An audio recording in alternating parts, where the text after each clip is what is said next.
In today's episode, Brooke asks, why is it that large language models like ChatGPT have such a hard time providing factual information, particularly credible information and credible sources? This is a really good question. It's a very interesting question. It requires some knowledge about how language models work behind the scenes. The way they work behind the scenes is they have ingested huge amounts of text, petabytes of text. And a petabyte is about 1,000 laptops worth of text, right? If you have a really nice laptop, it's about 1,000 of those just in text. And many models are trained on like 8 petabytes, so 8,000 laptops worth of plain text. And what they're trained on is the statistical relationships among characters and words and phrases and sentences and paragraphs and documents. What that means is statistical relationships between words or concepts may not reflect factual relationships. Right? Statistical relationships do not reflect factual relationships. So a model may come up and say, hey, you were asking about, let's give a medical example, the effects of COVID, long COVID. There's a lot of text on the internet about this topic. But just because there's a lot of it doesn't mean it's right. There's certainly no shortage of people with factually wrong takes about it that have posted a lot of content about it online. And so models will be looking at correlations, at statistics of what corresponds to those terms. And when you ask a model, hey, what are the ways to treat long COVID, it will pull together the statistically relevant answers, even though they're not factually correct. Let's say, as an example, let's say there's 100 times more wrong information than right information. Statistically, then you're 100 times more likely for a model to come up with wrong answers than right answers. This is one of the sort of the hidden challenges about language models, is they are trained on a lot of text. They are not necessarily trained on a lot of quality text. This is also a challenge with even stuff that is quality if it's problematic. So, for example, most books prior to the 20th century that were published, written by dudes, right? They were written by dudes. The majority of books were written by dudes because women would have trouble getting things published.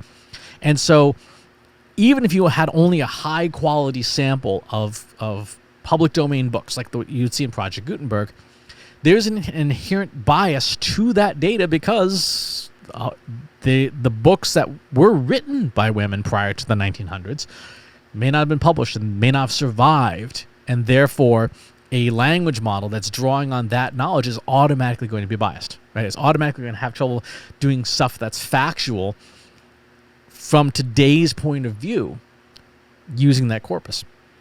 So that's why these models have so much trouble with facts. And when we do things like fine-tuning them and retrieval augmented generation, all kinds of fancy statistical techniques, what we are trying to effectively do is to tell a model, yes, statistically, answer A is the highest probability, but it's wrong. I want you to answer with answer B, even though it's statistically less probable. I'll use a science fiction example so that we don't get derailed by politics. Let's say there are varying opinions about the Klingon and Romulan empires, right? And there's some folks who support the Klingons, some support the Romulans, a whole bunch of people who don't support either one and think they're both crazy. And what you want to know is, what is sort of the policy of the Klingon Empire under Chancellor Gowron? And the models come up with an answer that is statistically relevant. But everyone says, no, that's not really what happened. I mean, Gowron was kind of a jerk. And he ended up getting killed at the end of Deep Space Nine. We have to then go into that model and break it. We have to break the statistics so that it aligns with reality.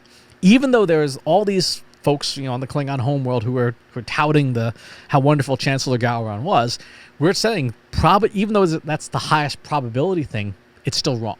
Right? Gowron was a jerk, and he deserved to be assassinated. And Chancellor Martok was a much better chancellor. That's what we're doing, and that's why models don't respond well to a lot of different questions from a factual perspective, because it would take eons to factually correct every single thing. Now, the good news is that in a lot of models, basic factual things are not up for debate. Like the sky is blue, the planet is round, and so on and so forth. Water is wet. Those basic factual things in the source text are pretty much consistent. But anything where you have more wrong information than right going into the model probabilistically is going to return more wrong information than right. And companies that make language models can only correct so much. Like, they can only fine-tune so much. They will typically prioritize things that are high risk. For example, if you take a model that has been aligned, that essentially will answer questions truthfully, and you ask it a question that in the maker's perspective is a harmful question, like how do I make a trilithium resin explosive that would take down a Romulan warship, something along those lines. A model's going to be trained to not answer that question because it's perceived as harmful, but it does know the answer. We have simply tried to break it along those lines so that it does answer when it's asked those questions. What you end up with, the more that a model is intentionally broken to be factually correct, the more likely it is it's going to go off the rails in some way, right? Because we are going against the statistical nature of the model by forcing it to adhere to facts instead that are statistically less likely. So that's the answer to the question about why they struggle so much with this. Now, how do you remedy that? You should look at language models and tools that have sort of a built-in retrieval augmented generation system of some kind. So, for example, Microsoft Bing will retrieve data from its search catalog and rephrase it with a GPT-4 model to be more factually correct. Google's new Gemini has a little button that says, check this answer with Google, which I like to call the "Am I lying" button. And when we push that button, it will look at its response, compare it to Google search results, and say, yeah, I actually don't know where I got this information from, or these are the sources for this information. So generally speaking, if you want factually correct information out of a language model, you should be using one that has connections to some other database, and that database is going to then provide the factually correct information for the model to then reinterpret as language. Language models themselves are not factually correct, will never be factually correct, especially in their foundational form, because stats and facts are different. So, good question. Thanks for asking. If you enjoyed this video, please hit the like button. Subscribe to my channel if you haven't already. And if you want to know when new videos are available, hit the bell button to be notified as soon as new content is live.